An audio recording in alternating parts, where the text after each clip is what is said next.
Hey everyone, welcome or welcome back. My name is Dee and this is Dee's Reading Lounge, where I'm sharing my love for reading at my own pace. Welcome to all of my new subscribers who have subscribed. Thank you so much for taking the time to subscribe and watch my videos. I really do appreciate you being here, spending some time with me on my little space on the internet. So in this video, I'm going to be doing a recent reads video, and I look back and I haven't done one of these videos in a little over a month because I am a slow reader. I read at my own pace. I really do. I read at my own pace. And so now I have enough books to talk about to do another video. So I'm going to go ahead and start with the most recent book that I have read, which is Octavia E. Butler's Mind of My Mind. Now, this is book number 2 in the Pattern series. And so I was excited to get to this because I have bought like the majority of books in this series, and I didn't want them just sitting on the shelf. I'm really trying to change my habit with books, okay? Not just letting them sit, but I actually want to get into the story and read what they're all about. So I'm not a sci-fi girly at all, but I was interested in Octavia E. Butler's catalog after reading Kindred. So that's what led me to this series. I thought I would go ahead and give it a try. And I have to be honest with you, book number 2, I was not a fan of book number 2 as I was book number 1. Book number 2, I was expecting it to pick up with the main 2 characters. Doro, who is a body snatcher. He steals bodies by jumping into a person who inhabits that body and steals it or wears it for his own, and he uses that body to breed supernatural beings. And there was a main character, Anyanwu, as well. Okay, so I was expecting it to pick up with those two, like the story, because the book number 1 did leave off on somewhat of a cliffhanger. Can't really say too much because just in case you're interested in reading the book, it didn't. It really did not. Mainly the book follows Doro's experiment, child he has created with someone's body. So he's been following her from childhood, and now she's growing up into adulthood, and he's just like watching her because he's expecting her to have more supernatural powers, like telepathic powers, than anybody he has breeded. He's breeded. Well, it does say this on the back of the book, so I don't want to give a whole lot away. Mary ends up perfecting her power. She's comes through transitioning. There's this transition period you have to overcome. It's very complicated, y'all. She goes through her transition period, but she's able to control her telepathic power. She's got more powers than Doro ever imagined. She's able to kind of bring other telepaths into her world and connect with them in a way that Doro really can't. And he sees that as a threat because Doro, these are his people, and he wants to be able to control them. And so when he sees Mary is doing something that he never could do or never imagined that she could do, he's threatened. And so that is pretty much what the premise is about. But I have to be honest, I really didn't enjoy it because number 1, it doesn't really pick up with Doro and Anyanwu. It picks up with new characters in his seed village, and it got a little confusing. I will not lie about that. It got a little confusing. You definitely have to concentrate on reading the book. This book really didn't really connect with book number 1 at all because, like I said, it was just different. It didn't pick up the relationship between Anyanwu and Doro like the first book. It kind of did its own thing. And later, when I was reading about how Miss Butler wrote these books, she wrote them at different times, which makes sense because it does not make any sense, or to me, it's not a continuation of book number 1, but this is the sequence of the books. I don't know. So I didn't enjoy this as much. I rated this a 3. I mean, some parts of it was entertaining, I would definitely say, funny. It's also I would say contemporary because with the first book, it was definitely back in the, I want to say 1600s, I think. I'm not sure now, but this picked up in the 70s. So it picked up hundreds of years later, and we were talking much more contemporary. So in the 70s. But I hope I made sense about that. I'm not a science fiction reader, y'all, so forgive me if I didn't explain this book just perfect. In the end, the ending was really good. Okay, I would say the last couple of chapters was the most exciting in the book. and I did enjoy the ending. And so I am interested in continue on with the series, even though this was not my favorite. So the next book that I read was 40 Acres by Dwayne Alexander Smith. So I've had this book on my TBR for about 5-6 years, and I finally got to this book. I was so excited to be finally starting this book, because the premise of it is just like mind shattering, right? So it is about a local lawyer. His name is Martin. Martin ends up winning this big case against like a famous local lawyer in the area. He ends up winning the case, and he ends up kind of blowing up from that case. And so the lawyer's name that he wins against is named Dwayne. Dwayne ends up being intrigued by Martin, so he ends up inviting Martin and his wife to dinner, and later on ends up like befriending him and wants to bring him in as like a mentee, right? And so one day he introduces him to these elitist black men, wealthy CEOs of companies and things like that. Then decides, after spending a little time with Martin, like the boys spending a little time with Martin, getting information from Dwayne about, is he going to be a good fit to be into this club with us? And so the consensus was, yes, I think he's going to be a good fit. So he ends up inviting Martin on a weekend getaway, a sports outing, to what he thinks is a sports outing, but it's really not. He ends up being taken to this place right here on the book, 40 Acres. And when he gets there, his mind is blown as to what is happening. Just think about it as reverse racism. That's all I'll say about the book, because I don't want to spoil it for anybody. That is what is going on in this book, reverse racism. Okay. And Martin's put in certain situations where he doesn't want to reveal how he really feels about what's going on, because if he does, he's in the middle of nowhere. He can end up being killed because of what they're actually doing at this plantation. This plantation is like really disgusting what they're doing here. I wouldn't say it's thrilling on each and every page. It's not like a page turn on each and every page. I think it took about halfway through the book to actually be a page turner for me. So in all, I rated this book a 4 because of the ending. The ending was just very flat. It left a lot to your imagination as to what happened. It just left you kind of like wondering, like, and I hate when books do that. So for that reason, I gave it a 4.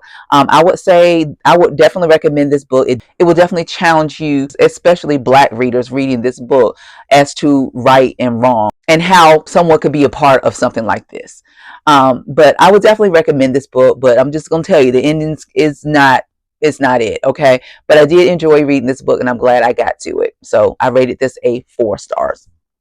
The next book I read is this book right here. This is a self-help, a nonfiction self-help, Think Faster, Talk Smarter, How to Speak Successfully When You're Put on the Spot. So I read a lot of self-help books. I have a lot of self-help books because I'm not a natural, I would say, public speaker. I really hate public speaking. But when I'm put on the spot, which I have just started a new position, and already I have been put on the spot. I think that is inevitable when you start a new job. People want to know, where you are, how you think, what your opinion is. I think it's very helpful if you work in corporate America or in a situation where you have to speak up.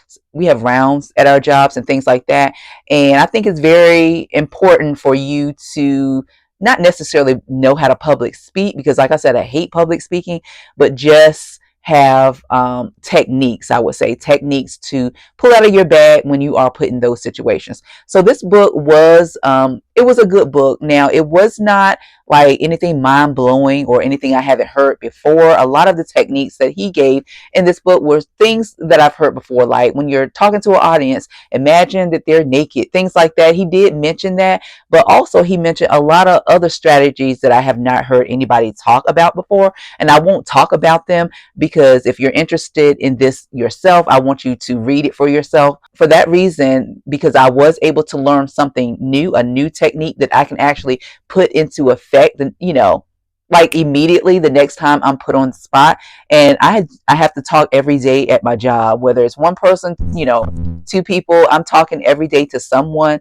I can use these techniques that I have learned like instantly, like the next day actually. And so for that, I would recommend this book. It's not all cliche, something that you already heard. I mean, there's things, like I said, that I've already heard before, but there's also things that I learned before. So for that reason, I would definitely recommend this book. I gave this a 3.5. So the next book that I read was The Cancer Journals by Audre Lorde. So this was a very quick read. It's another nonfiction. It's like 68 pages, very, very short. And it pretty much is Audre Lorde's journal of when she went through cancer. She had a mastectomy, and this is a very like personal topic for me because I am also a survivor as well. I have not had a mastectomy. However, I was presented with that option. Without saying, getting into all of that, I did not have to have that. But she did have a radical mastectomy, and she chose not to have surgical reconstruction because she felt, now her view differed from, the view of how I think. Okay, so that is why I was interested in this, because this is very unconventional. The way she thinks is very unconventional. She didn't agree with doctors telling women that they had to get their breasts reconstructed after having a mastectomy, because she felt like it silenced them. It made them appear like they were just objects to look at, and if you didn't have two perky breasts, then you were nobody, right? So that was her thinking. And if you look at the cover, you do see she's missing a breast because she never chose to have that done. If you look at her face, she's just like, what? I'm walking around like that. Like, and who gonna say something? Now, I would say her thoughts about this was also very intriguing and interesting because she's speaking from not only a Black female, but also a lesbian as well. So I was reading this through like her lenses as a Black female lesbian, or queer person. Nobody really considers that thought process, or how not all women are the same. We're not all white. We're not all Black. We are different. We all have different sexualities and things like that. And it just opened my eyes to like the silencing of women's pain by just reconstructing their breasts. That's not going to take away anything. Now, I, of all people, should know that because I have a lived experience with this topic matter. But I will definitely encourage you to read this book. I definitely think it's worth reading just to hear somebody else's thought about this, because I don't think it's something anybody going through this or knowing someone who's currently going through this have a second thought about not having breast reconstruction surgery. I don't want to really put a rating on this because I do rate my autobiographies, but because this was like her thoughts and her journal entries, I do have my own opinion, and I don't agree 100% with her thoughts about this, but I'm open.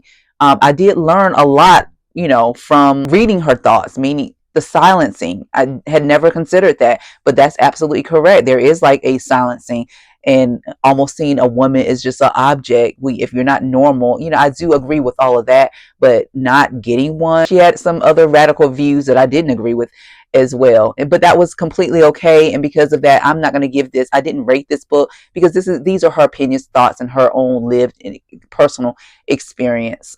So highly recommended. The next book that I want to talk about is The Sun Does Shine by Anthony Ray Hinton. This book I bought in 2018. This is a used copy paperback. I did have a hardback that I let my brother read.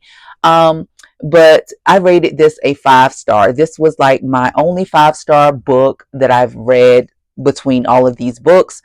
And I rated a 5-star because it actually made me cry, y'all. It actually made me cry. I definitely would recommend this book because it will challenge your thoughts about the death penalty. Now, I know what my thoughts were going into this book. I don't agree with the death penalty. I don't agree with someone taking someone's life, no matter what they did. That's just my thought and my opinion. But anyway, this book is about a man who was wrongly convicted of killing 2 people, and the evidence was not even congruent with him killing these people. It was, to me, blatant that he was not the killer, but because he was in the South, I think this was in Alabama. This was in Alabama. He was black. Circumstances that he did before, like he had a previous small conviction misdemeanor. I think he did do his time, but because of circumstances, he was blamed for it.